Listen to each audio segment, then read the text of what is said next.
साथियों, तो आप सब कैसे हैं। तो आज हम मौजूद हुए हैं सतलोक आश्रम भिवानी में। तो जैसा कि आप जानते हैं, संत रामपाल जी महाराज जी के श्रद्धालु अनुयायी कुछ भी अगर इनके समारोह वगैरह होते हैं, समागम वगैरह होते हैं ना, तो ये रोडों पे गलियों में फ्लैक्स लगा देते हैं, निमंत्रण पत्र दे देते हैं। तो हमारे पास निमंत्रण पत्र के पहुंचा, तो हम यहाँ सतलोक आश्रम भिवानी के अंदर देखने आए। तो जैसे कि मैं आपको बता देता हूँ, ये 3 दिवसीय अखंड पाठ का आयोजन किया है और ये 11 सतलोक आश्रमों में किया गया है। या नेपाल समेत भारत के अंदर 11 सतलोक आश्रमों में ये आयोजन किया गया है। और जैसा कि हम बात करते हैं ये आयोजन क्यों किया गया, तो मैं आपको बता देता हूँ। कल वो पावन दिन है जब कबीर परमेश्वर जी का सह शरीर सतलोक से आए थे और उनका सह शरीर ही वो गए थे। तो जैसे कि आप जानते हैं, मैं सह शरीर क्यों बोल रहा हूँ, क्योंकि हमारे वेदों में, ग्रंथों में कहीं प्रमाण नहीं दिया गया है कि उनका जन्म हुआ है या उनका मृत्यु हुई है।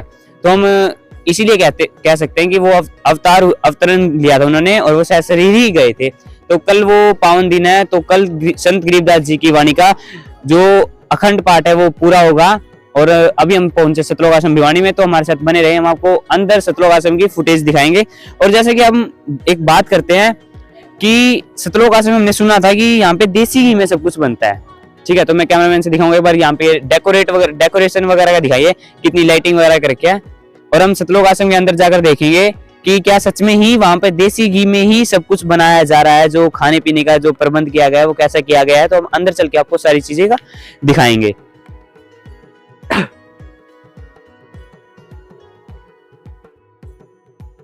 तो जैसे कि आप मेरे पीछे देख सकते हैं, ये जो डेकोरेशन की गई है एक बहुत ही धूमधाम से ये एक पर्व मनाया जा रहा है। तो यहाँ पे अभी भी रात हो चुकी है, रात के करीब 12 बज चुके हैं। अभी भी यहाँ पे जो संत रामपाल जी महाराज जी के अनुयायी हैं वो जगे हुए हैं, जो सेवा में लगे हुए हैं। तो जैसे कि आप इनके भाव देव जुड़े हैं, तो हम इनसे कुछ बातचीत करते हैं। नमस्कार जी। सच्चाई जी। क्या शुभ नाम है जी आपका? पंकज दास जी। कहाँ से हैं जी आप? हम भिवानी से हैं जी। तो अब एक बात बताइए मुझे, आप युवा पीढ़ी से लग रहे हैं, तो आप जो अभी आपकी उम्र है, आप स्टडी करने की उम्र है, तो आप ये भक्ति क्यों कर रहे हैं अभी इस उम्र में? जी, भक्ति करना बहुत जरूरी है, क्योंकि मृत्यु का पता नहीं कि बुढ़ापे में भी आ सकती है, वो बचपन में भी हो सकता है। अब हम चल रहे हैं नॉर्मल, हमारी ये युवा पीढ़ी है हम आज की, अब हम ये रास्ते पे चल रहे हैं, एक्सीडेंट हो जाए, अब मर जाएं, तो फिर भक्ति हम कब करेंगे? हम भक्ति करेंगे स्टार्टिंग से। बुढ़ापे में भक्ति नहीं होगी, भक्ति होगी इसी जन्म में, और स्टार्टिंग से होगी। स्टार्टिंग से बताइए, सामाजिक कार्य में उनका क्या योगदान है संत रामपाल जी महाराज जी का? संत रामपाल जी महाराज जी का सबसे बड़ा योगदान है नशा मुक्त करना। संत रामपाल जी महाराज जी एक ऐसा समाज तैयार कर रहे हैं जो कि बिल्कुल नशा नहीं करते, बीड़ी, सिगरेट, गुटखा, दारू कुछ भी पीते नहीं है। पीना तो बहुत दूर की बात है, छूते भी नहीं है, हाथ भी नहीं लगाते हैं। उनके जो शिष्य हैं संत रामपाल जी महाराज जी एक स्वच्छ समाज तैयार कर रहे हैं।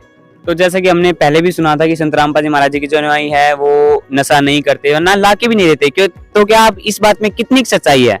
इसमें जी पूरी 200% सच्चाई है जी, और 100 देते हैं हम, आपको 200 देते हैं। संत रामपाल जी महाराज जी का एक दिन भी जिस बंदे ने नाम दीक्षा ले ली है, वो बंदा चाहे बड़ा हो चाहे छोटा हो, वो बीड़ी सिगरेट किसी को हाथ भी नहीं लगाएगा, छूना भी दूर निकलेगा। अगर कहीं रखा है तो वो दूर के निकलेगा उससे। और संत रामपाल जी महाराज जी नशे के साथ में एक स्वच्छ समाज भी तैयार कर रहे हैं, जो कि दहेज मुक्त। आज के टाइम बेटियां सेफ नहीं है, दहेज के लिए उनको प्रताड़ित किया जाता है, उनको मारा जाता है, कूटा जाता है। दहेज के कारण कई बेटियां सुसाइड भी कर लेती हैं। और संत रामपाल जी महाराज जी ने एक ऐसा समाज तैयार कर दिया है कि कोई भी दहेज लेगा भी नहीं और देगा भी नहीं। सिर्फ और सिर्फ एक साधारण तरीके से संतों की जो वाणी है उसके आधार पर 17 मिनट की रामायणी होती है, उसमें बैठ के दोनों का विवाह होता है, उसे हम संत भाषा में रामायणी कहते हैं। शादी विवाह को हम रामायणी कहते हैं, वो करवाते हैं संत रामपाल जी महाराज। तो आप मुझे ये बात बताइए, जो संत रामपाल जी महाराज जी जो रामायणी करवाते हैं, जो आप रामायणी बोलते हैं जिनको, आपको ये जो रामायणी करवाने वाले होते हैं उनको कितना पैसा देना पड़ता है? उनको कुछ नहीं देना पड़ता जी, बिल्कुल 0 रुपए पे होता है। सिर्फ साधारण सूट जो घर से पहन के आई होती है वही पहन के बैठते हैं, वही पहन के ससुराल जाते हैं। 1 रुपए का भी दहेज के नाम पे 1 रुपए भी नहीं देना पड़ता जी।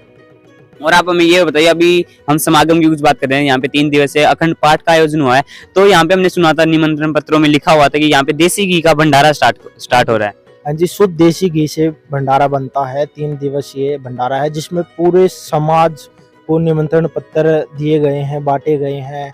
यूट्यूब पे भी, फेसबुक पे भी और इंस्टाग्राम पे भी और ट्विटर पे भी ट्रेंड चलाए गए हैं कि आओ हमारे भंडारे में आओ, देखो हमारे यहाँ पे सब कुछ निःशुल्क मिलता है, शुद्ध देसी घी का भंडारा, स्वच्छ। आपको हमारा सब कुछ, रोटी से लेके पानी सब्जी सब कुछ ताजा मिलती है और बिल्कुल निःशुल्क, उसका कोई भी पैसा नहीं लिया जाता। तो अब हमें ये और बताइए, यहाँ पे जो संत रामपाल जी महाराज जी से जुड़े हुए हैं वही आ सकते हैं या अदरवाइज जो नॉर्मल लोग हैं वो भी आ सकते हैं? संत रामपाल जी महाराज जी के जो अनुयायी हैं वो तो आते ही हैं, प्लस जो भी किसी ने नाम दीक्षा नहीं ले रखी है, देखने के इच्छुक है कि संत रामपाल जी महाराज जी के आश्रम में क्या होता है, वो भी आ सकते हैं और देख सकते हैं। एक बार मैं सभी से निवेदन करना चाहूंगा कि पाठ पे आए, पाठ बोलते हैं हम, जैसे समागम होता है उस पे आए और देखें आश्रम में, आश्रम की सुविधा देखें, उनका बैठने का ढंग देखें, सब देखें, बोलने का देखें। आपस में इतनी जनता इकट्ठी होती है, नॉर्मल सी बात है, इतने होते हैं तो वहाँ पे दंगा भी होता है, कुछ भी होता है, लेकिन संत रामपाल जी महाराज जी के यहाँ पे बैठे हैं भगत कति प्यार से, एक दूसरे आराम से कहना भी मानते हैं, आराम से बैठे हैं, सत्संग सुनते हैं। तो मैं आपसे सभी से निवेदन करूंगा कि आप भी आओ भंडारे में और आके जरूर अपनी तरफ देखें। से युवा पीढ़ी को क्या संदेश देना चाहते हैं? मैं संदेश तो नहीं दे सकता, लेकिन प्रार्थना करना चाहूंगा कि आप एक बार संत रामपाल जी महाराज जी का आश्रम में आए और उनका सत्संग सुने और उनके विचार को देखें और पढ़ें और सुने, ताकि आपको पता चलेगा कि रियल में जो समाज होता है, आध्यात्मिक समाज होता है, वो कैसा होता है। हाँ जी, धन्यवाद जी। सत साहिब जी। तो जैसा कि हमने पंकज जी से सुना, इन्होंने बहुत अच्छे से एक्सप्लेन करके बताया कि है ना संत रामपाल जी महाराज जी का समाज सुधार में क्या कर्तव्य है, संत रामपाल जी महाराज जी क्या क्या कर रहे हैं। तो हमें ऐसे ही संत रामपाल जी महाराज जी के और अनुयायियों से बातचीत करेंगे। तो आइए, तो अभी हम चल रहे हैं सतलोक आश्रम भिवानी के अंदर। तो जैसे कि आप देख सकते हैं यहाँ पे जो डेकोरेशन की गई है वो डेकोरेशन एक नंबर की गई है। जैसे हम देखते हैं जो हमारे शादी ब्याह में हमारे नॉर्मली जो डेकोरेशन है उससे काफी ही हद के मुझे बहुत अच्छी लगी डेकोरेशन यहाँ की। तो आप भी बताइए कि कैसी है ये डेकोरेशन?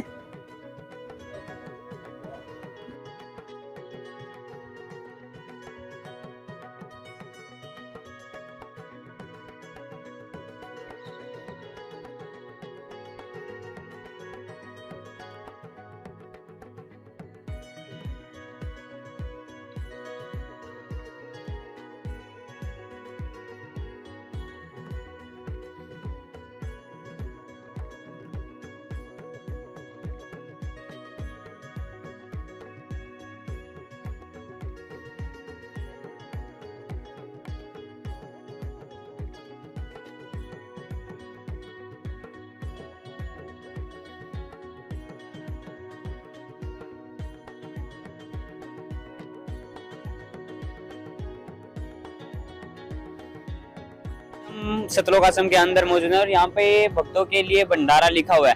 तो मैं भाई आपसे एक बात करना चाहूंगा कि संत रामपाल जी महाराज जी के जो अनुयायियों ने जो निमंत्रण पत्र दिए थे उसके अंदर बड़े बड़े अक्षरों में लिखा हुआ था कि संत रामपाल जी महाराज जी का देसी घी का जो भंडारा चलेगा वो 24 घंटे चलेगा।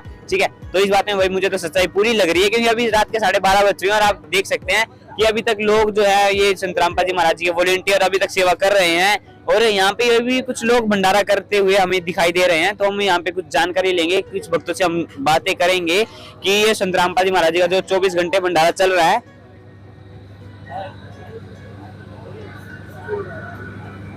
तो आप देख सकते हैं संत रामपाल जी महाराज जी के जो अनुयायी हैं वो अभी तक सेवा में लगे हुए हैं। रात के 12:30 बज चुके हैं और अभी तक ये संत रामपाल जी महाराज जी के जो अनुयायी हैं, जो बाहर से जो जगत के लोग आते हैं, जो बाहर के जो लोग आते हैं, उनके लिए भंडारे के लिए व्यवस्था भी है, ऐसी बात नहीं है। और आप हमारे साथ देख सकते हैं, हम चलो हमारे साथ ये संत रामपाल जी महाराज जी कुछ भगत हमें दिखाई दे रहा है, हम इनसे कुछ बातचीत करेंगे। नमस्कार सर। जी, क्या शुभ नाम है जी आपका? सतपाल दास जी, आप ये बताइए, अभी रात के 12:30 बज चुके हैं और निमंत्रण पत्रों में जो बात दिखाई गई, लिखी गई थी कि संत रामपाल जी महाराज जी जो देसी घी का जो भंडारा था वो 24 घंटे चलेगा। ठीक है, तो अभी रात को 12:30 बज चुके हैं, तो आप इस बात पे क्या कहना चाहेंगे? जी, ये बिल्कुल सही बात है और ये भंडारा 2 तारीख से चला हुआ है और 2 तारीख से लेकर 4 तारीख तक ये कंटिन्यू 24 आवर्स चल रहा है। अभी हम मौजूद है जहाँ पे ये जो प्रक्रिया है, जो भंडारा बनने की प्रक्रिया है वो चली हुई है।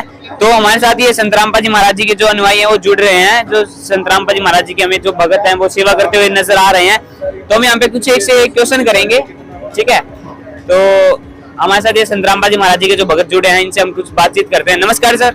नमस्कार जी। क्या शुभ नाम है जी आपका? जी, बुरादास, गंगानगर, राजस्थान।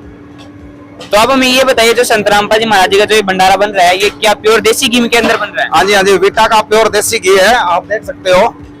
तो मैं एक बार कैमरामैन से कहूंगा कि आप एक बार ये वीटा घी के जो देसी 18 है एक बार आप दिखाइए।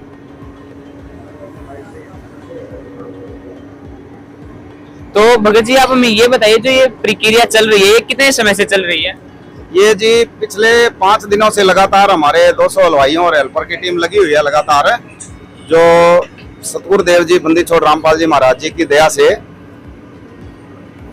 कबीर परमात्मा जी का 626वां प्रकट दिवस जो है लगातार इसके उपलक्ष्य में जो है ये सारी सेवाएं चल रही है। हिंदुस्तान के अलावा नेपाल में भी, और हिंदुस्तान में जैसे 11 आश्रम है, 12 आश्रमों में इस तरह का लगातार 4 दिनों से भंडारा जो है वो देसी घी का, जिसमें ये लड्डू राम है, सबको खिलाए भी जाएंगे और साथ जाते वक्त जब वापसी जाते हैं तो सबको एक एक पैकेट लड्डुओं का भी दिया जा रहा है सतगुरु देव जी की दया से। और जैसे हरियाणा में 3 आश्रम हैं, 2 पंजाब के अंदर आश्रम है, एक धुरी और एक चंडीगढ़ के पास खमानो पड़ता है, 2 एमपी में है, एक यूपी में आश्रम है, और इसके अलावा नेपाल के अंदर धानुषा आश्रम है। तो लगातार 12 आश्रमों में ये सेवाएं जारी हैं और ये लगातार तक 4 दिन दिन और रात ये भंडारा चल रहा है जी। तो भगत जी आप हमें ये बताइए, जो ये भंडारा, ये जो प्रसाद है, लड्डू राम का जो प्रसाद है, कितना बन चुका है आपके अंदाजे से? ये 200 क्विंटल के आसपास अभी बन चुका है और अभी लगातार जारी है जी, बन रहा है। ये क्या जो पूरा 200 क्विंटल बना है, ये पूरा देसी घी के अंदर बना है? हाँ जी, बिल्कुल प्योर देसी घी में बना है। इसके अलावा ये जो लड्डू राम है ना, ये तो देसी घी में बन ही रहे हैं। इसके अलावा जो हलवा प्रसाद बनाया जा रहा है वो भी प्योर देसी घी से बनता है, और जो फुल्का राम है जिसको रोटी राम बोलते हैं, उसके ऊपर जो घी लगाया जाता है वो भी देसी घी से ही उसके ऊपर रोटियों पे लगाया जाता है। इसके अलावा जो सब्जियां हैं वो सभी देसी घी से, सारा जो है सामान देसी घी से निर्मित हो रहा है जी। सतगुरु देव जी का ये अनवरत भंडारा है, जो ये पापनाशक भंडारा है जी। तो भगत जी आप हमें ये और बताइए, जो आपको ये जो कार्य कर रहे हैं, आप ये जो लड्डू बना रहे हैं, आपको इस सेवा के लिए, आपको इस काम के लिए आपको कितने पैसे दिए जा रहे हैं यहाँ पे? नहीं, ये हमारे को कोई पैसे नहीं है, हम तो खाली संत रामपाल जी महाराज के शिष्य हैं, वॉलेंटियर हैं और फ्री ऑफ कॉस्ट ये सेवाएं दे रहे हैं जी। तो आपको इस सेवा से आपको क्या मिलता है, आपको जो आप इतने तन मन धन से आप ये सेवा कर रहे हैं? देखो जी, सेवाओं से जो है सतगुरु देव जी हमारे सत्संग में बताते हैं कि उससे पुण्यों की बढ़ोतरी होती है और पाप कर्म कम होते हैं। जो इसके कारण हमारे को जो है पाप कर्म कम होने से सतलोक का रास्ता प्रशस्त होता है, और सत भक्ति देकर सतगुरु देव जी हमें सतलोक लेके जाएंगे, उसी की प्रक्रिया जारी है जी। परमात्मा की वाणी में भी लिखा है कि भाई माता पिता मिल जाएंगे, लख 84 माँ, सतगुरु सेवा बंदगी फिर मिलन की ना, ये सेवा बाद में नहीं मिलनी। तो आप हमें ये बताइए, जो आपकी ये टीम है, जो ये लड्डू बनाने की प्रक्रिया है, यहाँ पे आप कितने लोग आए हैं, कितने सदस्य आए हैं? ये हमारे 300 भक्तों की टीम है, जो लगातार शिफ्ट टू शिफ्ट ये लगातार दिन और रात जारी है, कर रही है सेवाएं मालिक की दया से। ये सब सतगुरु देव जी बंदी छोड़ रामपाल जी महाराज जी की अपार कृपा से और उन्हीं के आशीर्वाद से ये सब संभव हो रहा है, उन्हीं की कृपा है जी सब। बंदी छोड़ सतगुरु रामपाल जी भगवान की